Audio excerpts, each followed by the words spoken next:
Welcome to Luca is a Billionaire, where the only thing I invest in is your answers. You start by opening Record It and confirming permissions so audio and video capture work.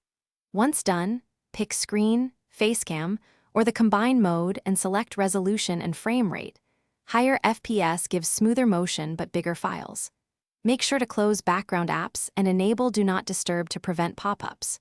You'll also set microphone input and optional system audio now, because changing the mid-record can break sync. Then tap the record button to begin the live countdown and capture.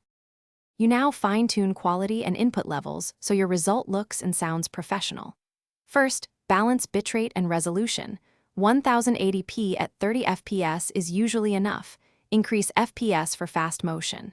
Next, enable microphone gain and noise reduction and make a quick test recording to listen back for clipping or hiss. Then arrange your Facecam overlay, pick a corner and size that doesn't cover important content. Once satisfied, save this profile so you can reuse these settings for future. You press record, follow your script, and use pause if you need quick breaks. When finished, hit stop and the clip saves to the library. Once saved, open the built-in editor to trim start and end points, insert annotations or captions, and balance audio levels so voice and system sounds sit correctly. When ready, export using MP4 for broad compatibility or choose a higher bitrate format for archiving. If export fails, retry with lower bitrate or free up disk space to fix common issues. Thanks for watching and please subscribe. It's the best investment you'll ever make.